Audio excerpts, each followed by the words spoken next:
கழகத்தினுடைய தலைவர் மாண்புமிகு தளபதியுடைய நல்லாசையோடு கோவை தெற்கு தொகுதியினுடைய வேட்பாளராக அறிவிக்கப்பட்டு தோழமை இயக்கங்களுடைய ஆதரவோடும் எங்களுடைய கழக நிர்வாகிகளுடைய ஆதரவோடும் தெற்கு தொகுதியில் வெற்றி பெற்று இன்று சட்டமன்ற உறுப்பினர் அலுவலகம் இன்று முதல் பணியாளர்கள் நியமிக்கப்பட்டு தெற்கு தொகுதி மக்களுடைய கோரிக்கைகளை மனுக்களை பெற்று அந்த மனுக்களுக்கு தீர்வு காணக்கூடிய ஒரு அலுவலகமாக 10 தொகுதிகளில் மக்களுடைய தேவைகளை முழுமையாக நிறைவேற்றக்கூடிய ஒரு சிறப்பு வாய்ந்த அலுவலகமாக இன்று முதல் நாங்கள் இந்த பணிகளை தொடங்கி இருக்கின்றோம்.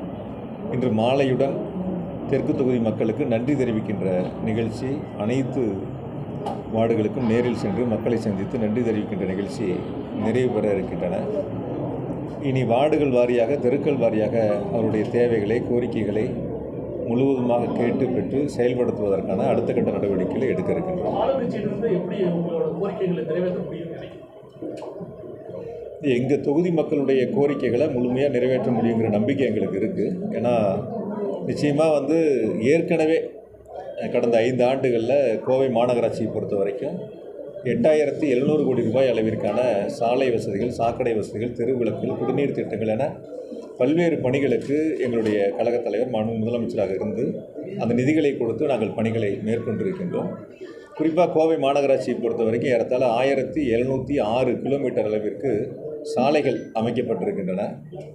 இந்த சாலைகள் அமைப்பு என்பது சிறப்பு நிதிகளை நாங்கள் 2 முறை முதலமைச்சரிடத்தில் கேட்டு பெற்று 200 கோடி ரூபாய் 200 கோடி ரூபாய் என்ற சிறப்பு நிதிகளை விடுவித்து எங்களுடைய மாநகராட்சியினுடைய மேயர், துணை மேயர், மண்டல குழு தலைவர்கள், மாநகராட்சியினுடைய மன்ற உறுப்பினர்கள் என அனைவரும் கேட்டுக்கொண்டதன் அடிப்படையில் மாண்பு முதலமைச்சர் அவர்கள் அப்பொழுது நிதிகளை விடுவித்து பணிகளை சிறப்பாக செய்திருக்கின்றோம்.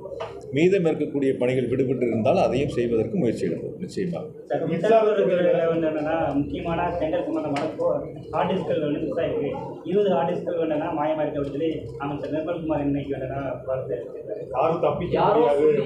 ஒரு தனிப்பட்ட சிலர் மிரட்டி பார்க்குறாங்க அப்படிங்கிற வார்த்தையை பயன்படுத்தியிருக்காரு. தமிழ்நாட்டில் ஒரு அமைச்சரை மிரட்டக்கூடிய அளவிற்கு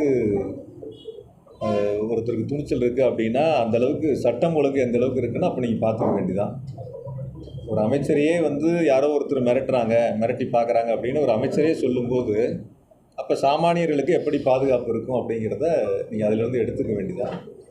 பொதுவாக ஒரு கருத்தை மட்டும் நான் உங்கள்கிட்ட முன்வைக்கணும். ஏன்னா நீங்கள் கேட்ட கேள்வியின் அடிப்படையில் தொடர்ந்து தமிழ்நாட்டில் பல்வேறு இடங்களில் சென்னை உட்பட மின்வெட்டின் காரணமாக பொதுமக்கள் தொடர்ந்து போராட்டங்களை நடத்தி கொண்டிருக்கின்றார்கள். இந்த அரசு பொறுப்பேற்று ஏறத்தாழ வெற்றி பெற்று 1 மாதம் நிறைவாகி இருக்கிறது. இந்த அரசு பொறுப்பேற்று 20 நாட்களை கடந்து சென்று கொண்டிருக்கின்றன. இதுவரை மின்துறை அமைச்சர் மின் விநியோகத்திற்குன்னு தனியாக அந்த டிஸ்ட்ரிபியூஷனுக்குன்னு தனியாக டைரக்டர் இருக்காங்க, சிஇ இருக்காங்க, எஸ்சி இருக்காங்க, அடுத்து இஇ இருக்காங்க, ஏடி இருக்காங்க, கீழ் லெவலில் அடுத்த லெவலில் ஏஇ வரைக்கும் இருக்காங்க.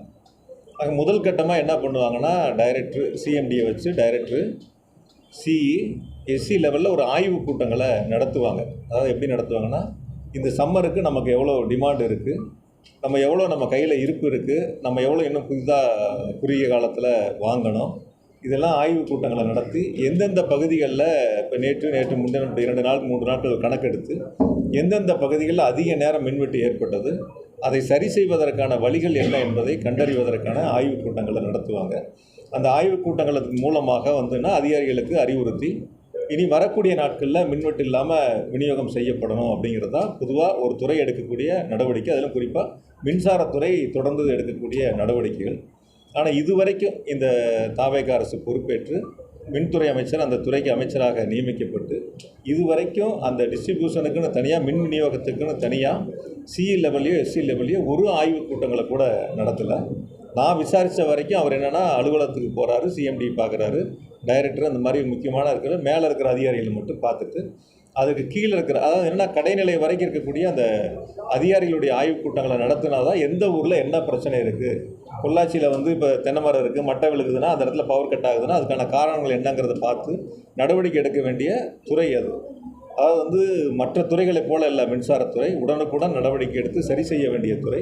இதுவரைக்கும் நான் விசாரித்த வகையில் ஒரு ஆய்வுக் கூட்டங்களை கூட முழுமையாக மின் விநியோகத்திற்கான அந்த கூட்டங்களை நடத்தலை அப்படிங்கிறது தான் கருத்து. ஆகையால் பொதுவாக அந்த துறையை பொறுப்பேற்றிருக்கக்கூடிய அமைச்சர் வந்து அந்த ஆய்வுக் கூட்டங்களை நடத்தி மின்வெட்டிற்கு உரிய தீர்வுகளை எட்டப்படணும். இப்போ நாங்கள் எங்களுடைய தலைவர் அவர்கள் முதலமைச்சராக இருந்த பொழுது கடைசியாக கூட தேர்தல் பதிவு முடிஞ்சு வாக்கு எண்ணிக்கை இப்போ எடுத்துக்கிட்டிங்கன்னா கூட 29 நாளில் பார்த்தீங்கன்னா 2026 இப்போ 21,307 மெகாவாட் அன்றைக்கி வந்து உச்சபட்ச மின் தேவை, எந்த தடையும் இல்லாமல் சீரான மின் விநியோகம் முழுமையாக வழங்கப்பட்டன. இப்போ அதற்கான முன்னேற்பாடுகள் செய்யப்பட்டிருக்குன்னா அதிகாரிகள் வந்து 24 மணி நேரம் பணியில் அமர்த்தப்பட்டு பணிகளை செய்தார்கள். இன்று அந்த பணிகளை செய்வதை விட்டுவிட்டு அதை பொதுவாக இப்போ நானே கூட பார்த்தேன், பத்திரிகையில் தான் பார்த்தேன், பத்திரிகைகளையும் செய்திகளையும் தொலைக்காட்சிகளையும் பார்த்தேன். இது வந்து டெண்டர் சம்மந்தப்பட்டதெல்லாம் 3 குழுக்கள் அமைக்கப்பட்டிருக்கின்றன, ஆராயப்படும் அப்படின்னு சொல்லிட்டு. பொதுவாக மின்சார வாரியத்தை பொறுத்த வரைக்கும் டெண்டர் விடுவதற்கு முன்பாக அந்த டெண்டர் டாக்குமெண்ட் தயார் பண்ணுறதுக்கு ஒரு டீம் இருக்காங்க, சம்மந்தப்பட்ட ஆஃபீஸர்ஸ் பண்ணுவாங்க.